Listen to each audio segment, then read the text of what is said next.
사랑하는 성도 여러분, 그리고 진리의 말씀을 사모하여 이 자리에 함께하신 모든 분들께 주님의 이름으로 평안을 전합니다.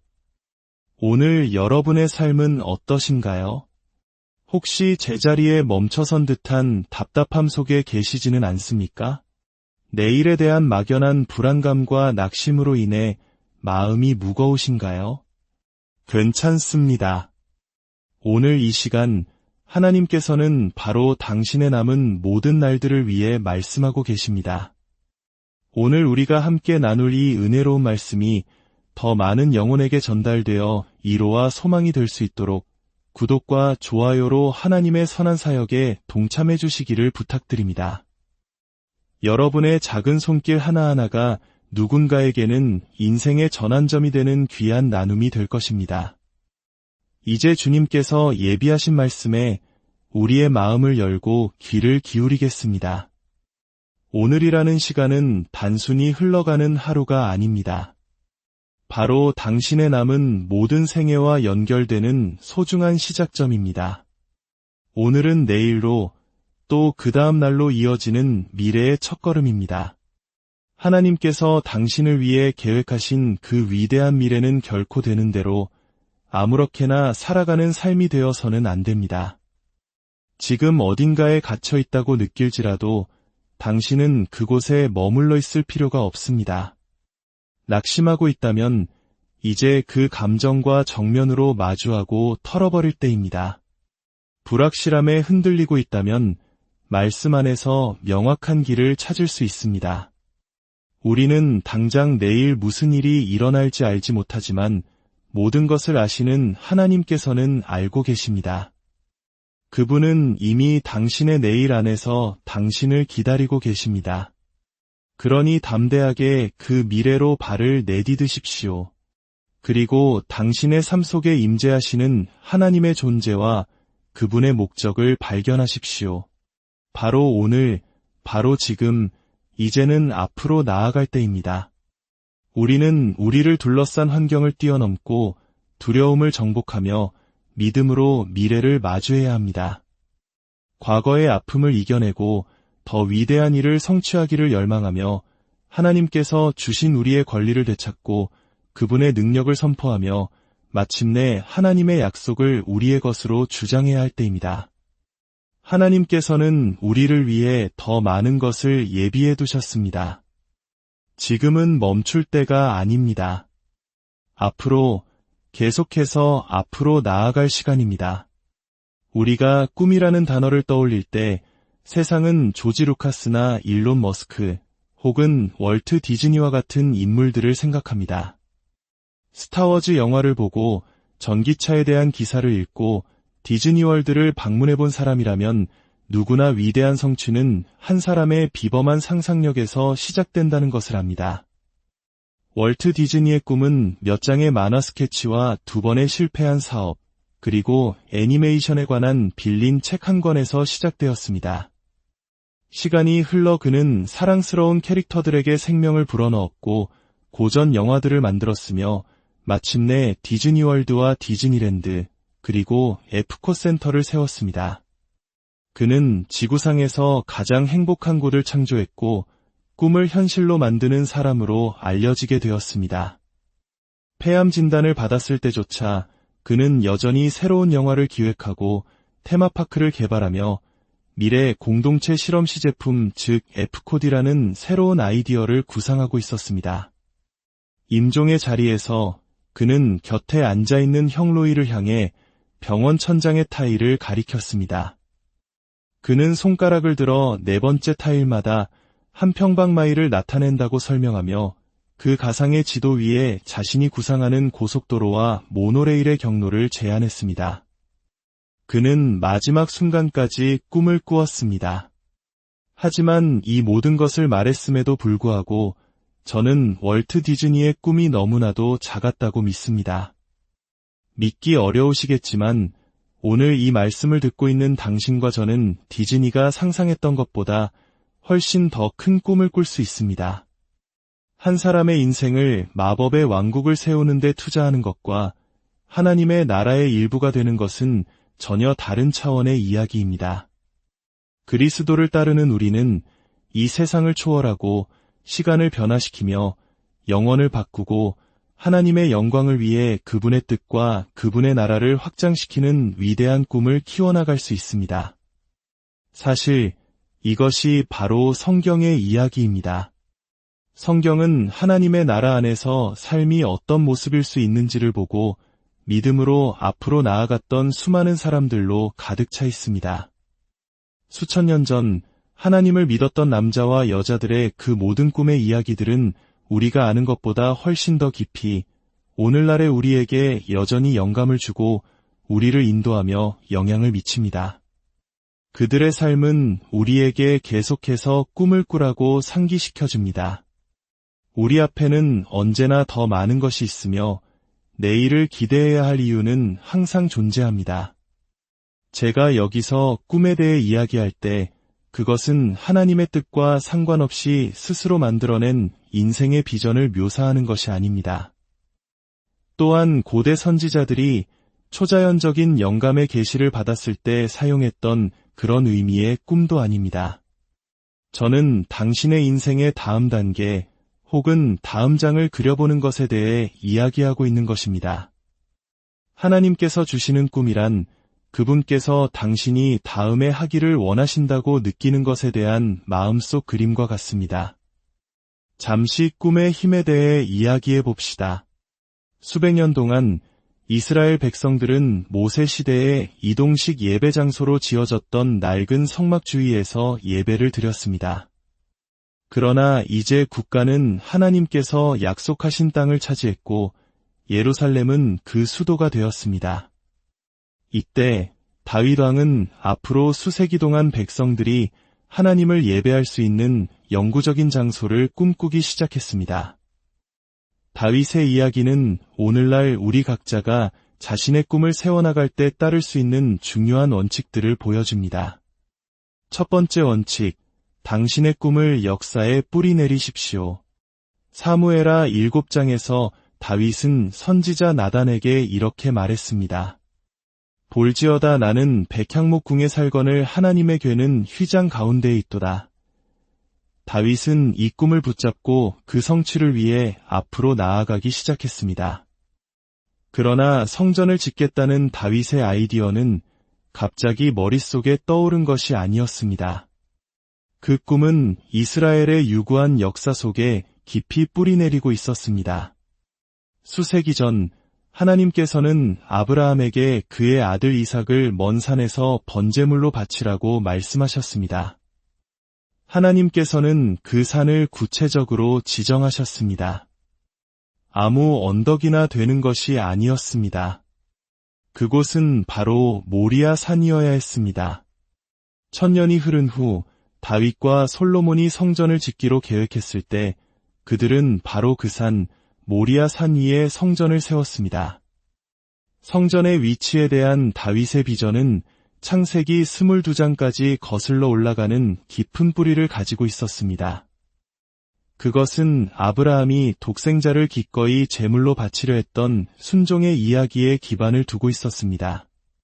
그리고 다윗 이후 다시 1000년이 지나 예수 그리스도께서 바로 그 산등성이 또는 그 근처에서 죄를 위한 제물로 자신을 내어주신 것은 결코 우연이 아닙니다. 가장 위대한 꿈은 우리에게서 시작되는 것이 아니라 하나님에 의해 우리 안에 심어지는 것입니다. 뿌리가 없으면 썩기 마련입니다. 우리는 다른 사람들의 어깨 위에 서 있습니다. 우리는 거대한 사슬의 한 고리이며 다른 사람들이 이룬 것 위에 세워나갑니다. 마찬가지로 미래 세대는 우리가 이룬 일 위에 그들의 역사를 세워나갈 것입니다.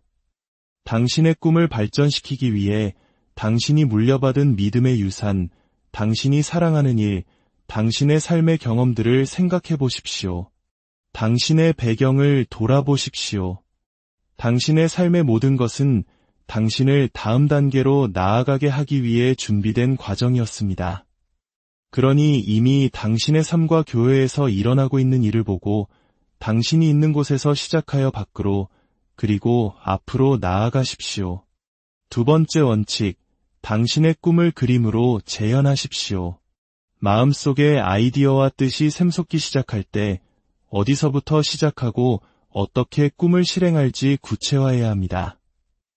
추상적인 부담감을 현실적인 계획으로 바꾸어야 합니다. 비전을 가진 사람들은 자신의 꿈을 생생하게 보고 그것을 이미지로 전달하는 놀라운 능력을 가지고 있습니다. 다윗이 성전 건축 프로젝트에 필요한 추진력을 만든 것도 바로 이 방식이었습니다. 그는 선지자 나단에게 말했습니다. 나는 백향목궁에 사는데 하나님의 궤는 낡은 천막 안에 있습니다. 성전은 그에게 추상적인 개념이 아니었습니다. 그것은 다윗의 마음을 가득 채운 생생한 컬러 영화와 같았습니다.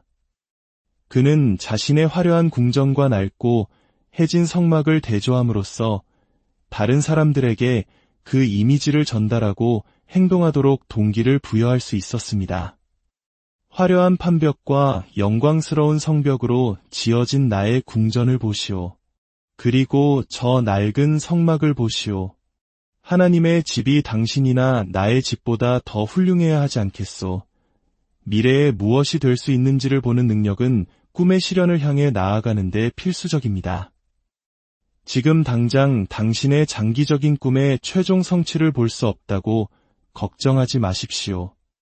중요한 것은 다른 사람들과 당신 자신 모두를 사로잡을 수 있는 방식으로 당신의 꿈을 상상할 수 있는 능력입니다. 세 번째 원칙, 결단력으로 당신의 꿈을 강화하십시오. 다윗은 모든 꿈이 낙심과 좌절에 직면한다는 것을 발견했습니다. 저 또한 그 사실을 증언할 수 있습니다. 그것은 꿈의 타당성을 증명하는 과정의 일부입니다. 성전에 대한 다윗의 꿈은 그의 평생 어떤 것보다도 그를 흥분시켰습니다. 그는 불타올랐고 건축 캠페인을 이끌 준비가 되어 있었습니다. 그는 자신의 궁전 옥상에서 모리아 산을 바라볼 때마다 마음의 눈으로 그 웅장한 성전을 볼 수 있었습니다. 그러나 바로 그때 그의 꿈의 지붕이 무너져 내렸습니다. 하나님께서는 다윗이 과거의 전쟁에서 피를 많이 흘렸기 때문에 성전을 건축하는 것을 허락하지 않으시겠다고 말씀하셨습니다. 하나님께서는 이렇게 말씀하셨습니다. 다윗아, 너는 전쟁의 사람이여 피를 흘렸으니 내 이름을 위하여 전을 건축하지 못하리라. 내 집과 내 뜰을 건축할 자는 내 아들 솔로몬이니라. 이는 한 비전의 죽음과도 같았습니다. 그러나 다윗은 오래 슬퍼하지 않았습니다. 저는 이야기를 사랑합니다. 그는 스스로에게 이렇게 말했을 것입니다. 내가 직접 할 수 없다면, 그리고 하나님께서 이 일을 내 아들 솔로몬에게 맡기셨다면 나는 그가 성공할 수 있도록 내가 할 수 있는 모든 것을 다하겠다. 자신이 주도권을 잃었다고 해서 프로젝트를 포기하지 않음으로써 다윗은 꿈을 세우는 핵심 가치를 보여주었습니다. 어떤 꿈도 엄청난 결단력 없이는 결코 실현되지 않습니다. 당신의 꿈을 끝까지 이루려면 반드시 결단력을 가져야만 합니다. 네 번째 원칙, 당신의 꿈과 그 대가를 조화시키십시오. 비전을 세워나갈 때 기꺼이 희생할 각오를 해야 합니다. 한 가지 명백한 진실을 말씀드리겠습니다. 꿈에는 대가가 따릅니다. 다윗은 성전을 지을 땅을 구입하면서 이 사실을 깨달았습니다. 그는 이스라엘의 존경받는 왕이었기에 그 땅을 그냥 빼앗을 수도 있었습니다. 그러나 다윗은 사무엘하 24장 24절에서 이렇게 말합니다. 아니라 내가 값을 주고 내게서 살이라 값없이는 내 하나님 여호와께 번제를 드리지 아니하리라. 큰 꿈은 비쌉니다. 만약 당신이 성취된 꿈을 경험해 본 적이 있다면 제가 무슨 말을 하는지 아실 겁니다. 그 대가는 돈과 에너지, 비판, 불신, 예상치 못한 장애물, 불성실한 조력자, 그리고 수많은 다른 실망스러운 것들로 찾아옵니다. 당신의 꿈과 그 대가를 받아들여야 합니다. 당신이 원하는 곳에 도달하기 위한 싸고 쉬운 방법을 찾고 있다면 지금 당장 멈추십시오. 그런 것은 존재하지 않습니다. 하나님께서 주신 꿈을 실현하기 위해서는 치러야 할 대가가 있습니다. 그러나 저는 약속합니다. 그 대가는 충분히 치를 가치가 있습니다. 마지막으로 당신의 꿈을 당신의 유산으로 남기십시오. 이스라엘 역사의 이 시기를 돌아볼 때 한 가지가 눈에 띕니다. 그것은 다윗의 꿈으로 시작해서 결국 솔로몬의 성전이라 불리게 되었다는 사실입니다. 다윗은 그 사실을 받아들였을 뿐만 아니라 그것이 실현되도록 만들었습니다. 그것은 분명 그의 꿈이었지만 하나님께서 그 꿈이 그의 생애에 실현되지 않고 아들에게 넘겨주라고 말씀하셨을 때 다윗은 자신의 꿈이 자신과 함께 죽도록 내버려두지 않았습니다. 비록 그가 성전을 짓는 것은 허락되지 않았지만 주님께서는 그에게 건축의 세부 사항을 알려주셨고 그는 그것을 아들 솔로몬에게 전수했습니다. 그는 말했습니다. 솔로몬아, 이제 너는 여호와께서 너를 택하여 성소의 전을 건축하게 하셨으니 힘써 행할지니라. 그리고 다윗은 현관과 그 집들과 그 곡간과 다락과 골방과 속죄소의 설계도를 아들 솔로몬에게 주었습니다. 그는 성령의 감동으로 받은 성전의 모든 설계도를 아들에게 넘겨주었습니다. 저는 다윗이 하나님으로부터 받은 그 정보를 건축 설계도에 옮겨 솔로몬 앞에 펼쳐놓고 이렇게 말하는 것을 상상해 봅니다. 아들아, 여기 있다. 하나님께서 이것을 내게 주셨고 이것이 내가 지어야 할 것이다. 다윗은 하나님을 예배할 수 있는 영원한 장소를 짓는 꿈을 꾸었고 주님을 영화롭게 할 유산을 남기기로 결심했습니다. 그의 꿈과 그가 쏟아부은 자원 덕분에 그의 아들 솔로몬은 신속하게 성전 건축을 시작할 수 있었습니다. 그리고 아들 솔로몬에게 한 다윗의 당부는 그 이후로 모든 목회자와 선교사, 그리고 기독교 사역자들에게 귀한 격려가 되었습니다. 너는 강하고 담대하게 이 일을 행하라. 두려워하지 말며 놀라지 말라. 내가 여호와의 성전 공사의 모든 일을 마치기까지 여호와 하나님 나의 하나님이 너와 함께 계시사 내게서 떠나지 아니하시고 너를 버리지 아니하시리라. 이야기는 여기서 그치지 않습니다. 1771년 어느 일요일 오후 발렌틴 아위라는 남자가 파리의 한 식당에 들어갔습니다. 그날 저녁쇼는 시각장애인들을 조롱하고 그들의 장애를 웃음거리로 만드는 코미디였습니다. 깊은 모욕감을 느낀 아위는 시각장애인들을 위한 부담감을 갖기 시작했습니다. 얼마 후 그는 한 교회 밖에서 동전을 구걸하는 눈먼 길거리 소년을 발견했습니다. 소년에게 돈을 주었을 때 아위는 소년이 동전에 도들새김된 표시를 만져보며 액수를 구분하는 것을 보고 놀랐습니다. 이것이 그에게 아이디어를 주었습니다. 왜 책도 동전처럼 도들새김된 글자로 만들 수 없을까? 왜 사람들은 손가락으로 읽는 법을 배울 수 없을까? 아위는 그 소년을 거리에서 데려와 음식과 쉼터를 제공하고 나무 블록으로 읽는 법을 가르쳤습니다. 1784년 아위는 세계 최초의 시각장애 아동을 위한 학교를 파리에 설립했고 거리에서 구출된 그 소년은 최초의 교사 중 한 명이 되었습니다. 하지만 이것은 시작에 불과했습니다. 몇 년 후 프랑스의 한 작은 마을에서 루이 브라유라는 소년이 태어났습니다. 어린 시절 루이는 아버지가 가죽 도구를 다루는 것을 보는 것을 좋아했습니다. 그러나 비극이 닥쳤습니다. 3살배기 루이가 가죽 조각에 구멍을 뚫으려다 손이 미끄러져 날카로운 도구에 눈을 찔렸습니다. 감염이 다른 쪽 눈으로 퍼져 어린 루이는 평생 두 눈의 시력을 잃게 되었습니다. 지역의 한 목사님이 그 소년을 사랑하여 그를 방문해 성경을 읽어주곤 했습니다. 소년이 총명하다는 것을 안 목사님은 그가 교육을 받을 수 있도록 해야겠다고 결심했습니다. 그래서 10살 때 루이는 아위가 파리에 세운 학교에 입학하여 뛰어난 학생임을 증명했습니다. 결국 루이는 다른 학생들을 가르치기 시작했습니다. 그는 아위의 독서법을 연구하고 군인들이 어둠 속에서 점과 선으로 의사소통하던 시스템에 대해 알게 되었습니다. 10대였지만 루이 브라유는 이 시스템들을 자신만의 프로그램으로 개량하기 시작했습니다. 그리고 1829년 20살의 나이에 그는 점자 독법에 관한 작은 책을 출판했습니다. 그의 건강이 악화되었을 때 루이는 이렇게 말했습니다. 나는 지상에서의 내 사명이 완수되었음을 확신합니다. 하나님께서 나를 이 세상에서 데려가 주시기를 간구합니다. 잠시 멈춰서 이 연쇄적인 꿈의 반응을 생각해 보십시오. 한 남자가 무대에서 조롱받는 배우들과 거리의 소년을 보고 시각장애인들을 위한 부담감을 가졌습니다. 그의 부담감은 학교 설립으로 이어졌습니다.